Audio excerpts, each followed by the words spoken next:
اب میرا بظاہر دنیاوی کوئی رشتہ اس بزرگ کے ساتھ نہیں ہے. میں مثال کے طور پہ غوث پاک کی نیاز کر رہا ہوں اور میں کہتا ہوں یہ میں غوث پاک کو بھیج رہا ہوں. اب میرا ان سے دنیاوی ایسا کوئی رشتہ تو ہے نہیں. اور ویسے بھی جو ہم سنتے ہیں کہ جو نیک اولاد ہے اپنے ماں باپ کے لیے صدقہ جاریہ ہے, تو یہ سمجھ آتی ہے. اب یہاں کیسے سمجھ آئی یہ چیز؟ دیکھیے یہ واللہ عالم آپ کے ذہن میں سوال کیسے آ گیا. بات یہ ہے کہ بعد انتقال نیک اعمال کا ثواب پہنچانا اس کا شرعی ثبوت مل گیا. اب یہ کہاں قید تھی کہ ماں کے لیے کرے گا تبھی ملے گا, والد کے لیے کرے گا تبھی ملے گا, کسی اور کے لیے کرے گا تو نہیں ملے گا؟ یہ کہاں قید ہے اس میں؟ یہ تو قید آپ نے اپنے طور پر سوچا ہے. یہاں تو دیکھا ثبوت کی بات ہوتی ہے. یہ بتائیے کہ آپ ایک شخص انتقال کر گیا, آپ نے اس کی نماز جنازہ پڑھی. نماز جنازہ میں آپ نے کیا کیا؟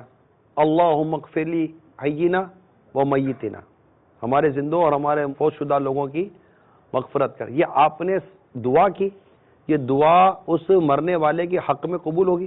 تو آپ کی دعا اس کو پہنچی, آپ کا ایصال ثواب اس کو پہنچا, تو ثواب کا کسی فوت شدہ کو پہنچنا اس پر تو باقاعدہ حدیثیں موجود ہیں. مصحف شریف کا چھوڑ کے مر جانا. اور صدقہ جاریہ کیا ہے؟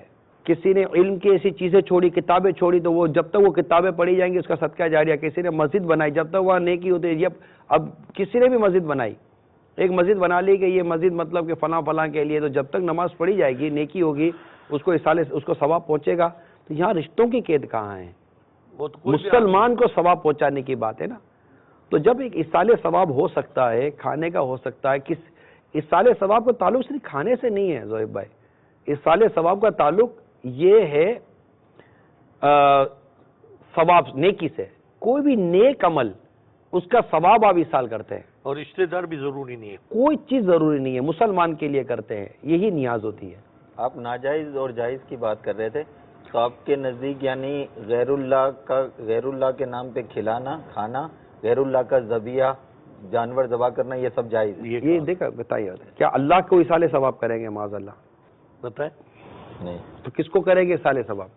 اللہ کے بندوں کو ہی کرو گے نا. اللہ کے بندوں اللہ کے لیے کریں گے نا. اب جو جانور ذبح ہوتا ہے, جو آپ کہہ رہے غیر اللہ پر جانور, عقیقے کا جانور کبھی ذبح کیا ہے؟ اس میں کیا غیر اللہ کا نام نہیں لیا جاتا کہ اس کے نام پر میں جانور کاٹ رہا ہوں؟ آپ کے بیٹے کا نام لیا جاتا, آپ کی بیٹی کا نام دعا ہے. بالکل. شہزاد بھائی یہ بتائیے کہ جب بھی غوث پاک کی نیاز کے لیے ہو, امام حسین کی نیاز کے لیے ہو, کسی بھی ولی کمیل کی نیاز کے لیے ہو رضی اللہ تعالیٰ عنہ رحمہ اللہ تعالیٰ, آپ نے جب بھی کسی کو جانور کاٹتے ہوئے دیکھا ہوگا وہ کیا پڑھتا ہے؟ بسم اللہ, اللہ کا نام لے کر جانور کاٹتا ہے نا. تو وہ جانور اللہ کے نام پر کٹا ہے. وہی جو شروع میں جو بات ہوئی تھی نا, مشرکین اپنے بتوں کے نام پر جانور کاٹتے تھے, اللہ کے نام پر نہیں کاٹتے تھے. جو قرآن مجید کی آیت نازل ہوئی کہ جن پر اللہ کا نام نہیں لیا جاتا, اس طرح کی جن کو حرام قرار دیا گیا, وہ حرام ہے. مگر جو آیت کریمہ بتوں کے حق میں نازل ہوئی, انہیں اللہ کے اولیاء پر چسپاں کرنا, یہ کتنا بڑا ظلم عظیم ہے, کتنی بڑی خیانت ہے یار.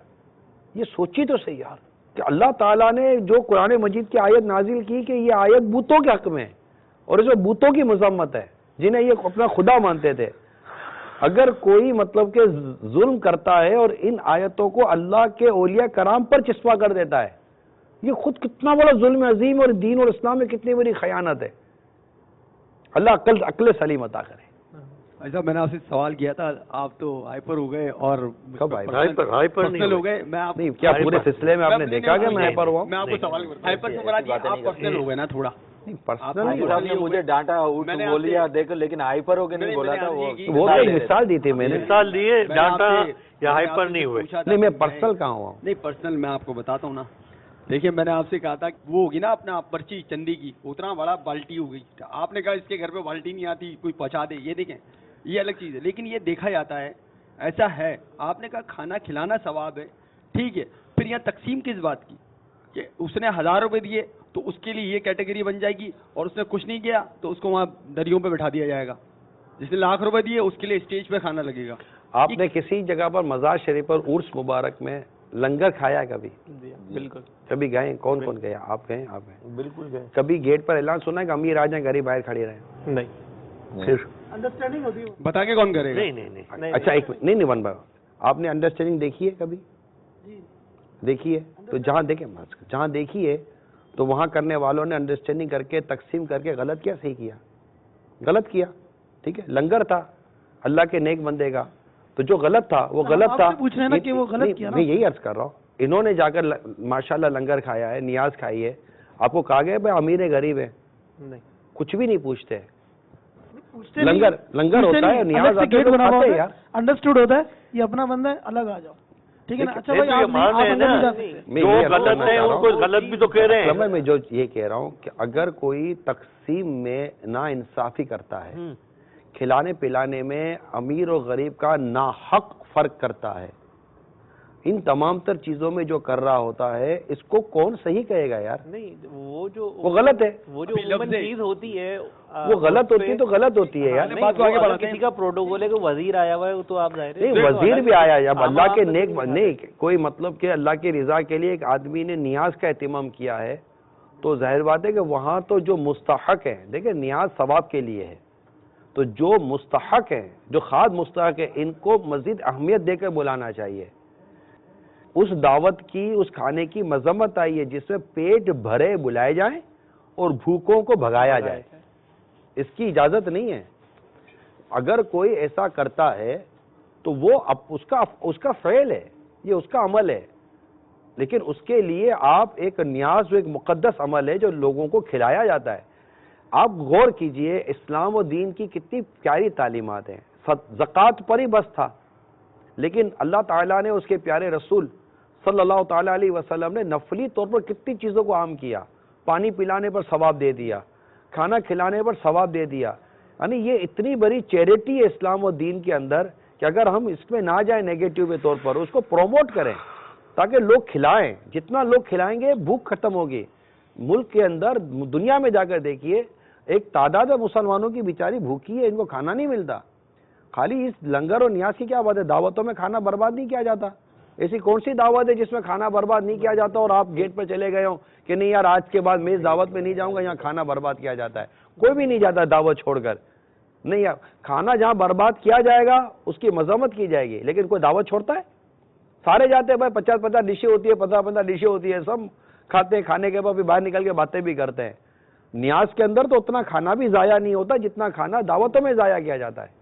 یہاں ایک چیز سے میں ایگری کروں گا. ایک ریسرچ رپورٹ پڑھی تھی میں نے، اس کے اندر یہ ہے کہ جن ایریاز کے اندر اولیاء اللہ کے مزارات ہیں ان ایریاز میں لوگ بھوک سے نہیں مرتے.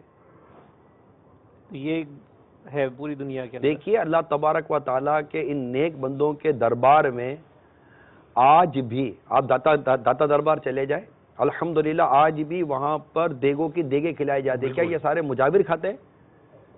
کون کھاتا ہے بھائی؟ اور جس نے ایک بار کھا لیا اس کے پیٹ میں بھوک نہیں ہے، کیا وہ دیگ کو کیا سر پہ رکھ کر گھومے گا؟ جو بھی بھوکا ہوگا وہی کھانا کھا رہا ہے نا. اب 3 دفعہ اس نے کھانا کھا لیا تو یہ بھوک تھی تو کھایا نا. کھلانے والے نے تو بھوکوں کو کھانا کھلا دیا نا. اور اس کی نیت کیا تھی کہ یہ جو میں نے کھانا کھلایا اس کا ثواب داتا دربار پہ داتا صاحب کو پہنچے، صاحب مزار کو پہنچے. اب وہ صاحب مزار کو ثواب پہنچانا چاہ رہا ہے. اس کے پیچھے اس کی کیا غرض نکلے گی کہ اللہ تعالیٰ کی رحمت سے صاحب مزار جو کہ اللہ کا نیک بندہ ہے، میں اس کو اس کا ثواب اس سال کروں گا، ان کی برکتیں ملیں گی، اللہ تعالیٰ اس کی صدقے میری پریشانی دور کرے گا. بندہ نیک کام کو، نیک لوگوں کو وسیلہ ہی بناتا ہے. جو ہم جہاں سے ہم چلے تھے، یہ سب وسیلے کی باتیں ہوتی ہیں اور اس طرح بگڑیاں بنتی ہیں. یہ وسیلے تک رہتی ہے. ابھی محبت میں اتنا غلو، ابھی آپ نے دیکھیے غلو کی بھی تعریف کرنی پڑے گی. آپ کے کسی کہنے پر غلو نہیں ہو جائے گا. حد سے تجاوز کرنا بھی، وضاحت کر رہا ہوں نا، اس کی وضاحت کر رہا ہوں آگے. ان کا جو ہے علی حجویری رحمۃ اللہ علیہ، ان کے نام کے ساتھ آپ نے داتا لگا دیا. اب داتا تو اللہ دینے والا ہے نا، داتا اللہ ہے. غوث کی صفت کسی کے ساتھ لگا دی، کسی کے ساتھ غریب نواز لگا دیا. اب یہ تو غلو ہے نا، یہ محبت میں. یہ اللہ تعالیٰ کی صفات ہیں، داتا، دستگیر، یہ اللہ تعالیٰ کی صفات ہے نا. ان کو مخلوق سے جوڑ دینا کیسا؟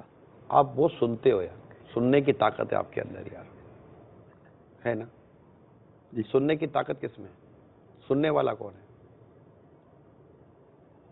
اللہ. آپ دیکھ رہے ہو مجھے یار، جی اب تو بصیر ہو.